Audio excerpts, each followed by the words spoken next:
Bonjour, ici Thierry, agriculteur d'aujourd'hui. Alors aujourd'hui on va parler du prélèvement et de l'analyse de sol.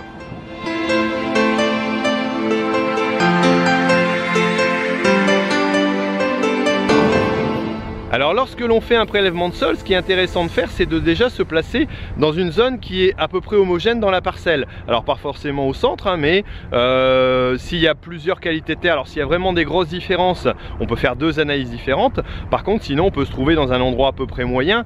Alors de toute façon, on sait que ce n'est pas parfait, mais on a une idée un peu. Et l'intérêt, c'est de noter soit sur un schéma, soit en prenant des photos, soit avec un système GPS, l'endroit exact où on se trouve, pour pouvoir refaire les années suivantes le prélèvement au même endroit. Donc j'ai fait mes 8 ou 10 prélèvements à peu près dans la même zone, et ainsi je pourrais les comparer d'année en année si je fais une analyse tous les 4 ans, tous les 5 ans, et je pourrais voir l'évolution des différents taux, que ce soit la matière organique, le phosphore ou la potasse.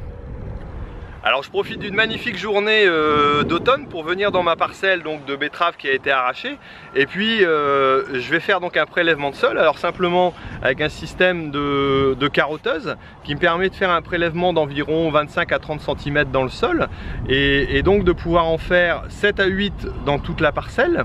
Donc là je vais faire plusieurs prélèvements que je place dans un seau, je vais remélanger le tout afin d'avoir un mélange homogène, et puis je le mets dans un sachet avant de l'envoyer donc à l'organisme de prélèvement ou d'analyse qui va me permettre d'avoir les résultats. Et puis là après on va se retrouver au bureau pour voir un peu ce qu'on peut avoir comme intérêt de faire une analyse de terre.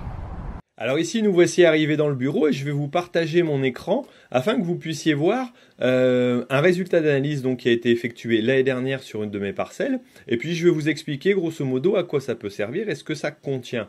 Donc là, on a plusieurs types d'analyses, hein. On peut avoir les analyses granulométriques, c'est-à-dire la finesse des éléments comme l'argile, le limon, le sable. Ici, ça n'a pas été fait en l'occurrence. Ensuite, on a une partie où on retrouve tous les éléments importants qui peuvent se retrouver dans le sol, hein, essentiellement le phosphore, la potasse et la magnésie, et éventuellement le sodium, mais là ça n'a pas été fait, et là les oligo-éléments n'ont pas été faits non plus, mais ça pourrait l'être. Donc là on voit un peu les différents types d'éléments. On a aussi le calcaire, alors qu'il soit assimilable ou pas, et puis le pH, alors on a le pH eau et le pH KCl qui peuvent être présentés. Bon là ça n'a pas grand intérêt à vous expliquer ça pour le moment.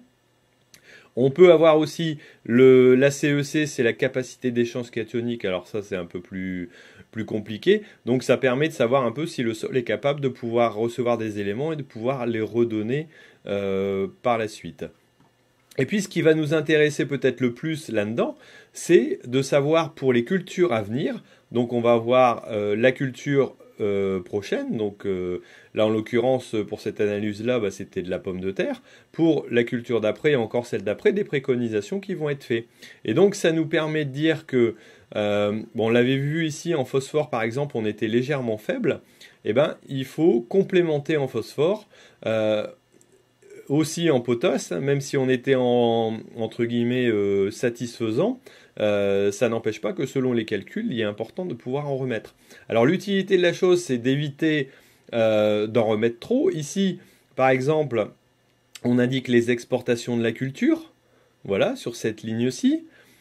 On indique ensuite éventuellement le conseil de fumure qu'il peut y avoir en fonction des différents apports qu'il peut y avoir aussi. Alors par exemple ici en conseil de fumure on m'a mis 120 et 250, mais sachant que j'ai déjà mis du fumier qui contenait des éléments, moi je l'ai recalculé avec mon programme informatique qui me permet de gérer mes parcelles, et donc ça me permet de définir exactement ce que je vais mettre. Alors pour la culture de blé, on peut avoir des exportations. Par contre, on a un conseil de fumure uniquement en phosphore parce que le phosphore est faible, et que la culture de blé n'est pas une culture qui est exigeante en phosphore et en potasse en général, tout au moins en potasse.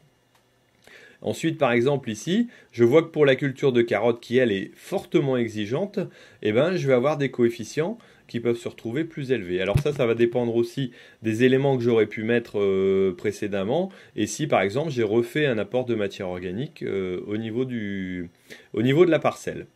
Alors ici en bas de l'analyse, on voit aussi quelque chose qui est très important, qui est la matière organique, éventuellement le carbone, l'azote total et le rapport C sur N. Alors ça donne un peu un équilibre au niveau de mon sol. Alors on voit que là en matière organique je suis à 2,6, ce qui est satisfaisant. Bon, c'est vrai que j'ai souvent des apports de matière organique au niveau de ma parcelle, donc ça peut être intéressant de le vérifier. Et c'est ça que je vais surveiller d'une année sur une autre aussi, ou plutôt sur un cycle, voir si mon taux ne baisse pas trop. Et puis là je vois le carbone et donc le C sur N qui est tout à fait correct, qui est de 10,1. Ça veut dire que j'ai un taux, ou tout au moins un sol qui travaille correctement, étant donné que le carbone est bien digéré par le sol et ne reste pas sans décomposition, quoi. Ça veut dire que mon sol est assez vivant pour l'ensemble. Bon bah écoutez, on arrive à la fin de cette vidéo. Alors j'espère que vous avez bien compris l'intérêt de pouvoir faire une analyse de sol et donc de pouvoir savoir exactement ce qu'il y a dans son sol et donc de pouvoir, j'allais dire, en profiter un maximum. Et puis je peux vous dire que c'est quelque chose qui paye, et ça c'est véridique, parce que rien qu'en faisant l'analyse et en me promenant ici, bah, j'ai trouvé un beau petit billet de 10 €. Alors c'est pas grand chose, mais c'est le début d'une fortune. Vous voyez, il est encore plein de terre. Donc quand je vous dis que c'est quelque chose qui paye, c'est pas forcément des conneries. Allez, bon bah je vous dis à bientôt pour une nouvelle vidéo sur Agriculteur d'aujourd'hui. Et surtout, si vous avez aimé, n'hésitez pas à partager, à me mettre un pouce, ça me fera plaisir et ça me fera continuer mes vidéos. Allez, à bientôt, salut!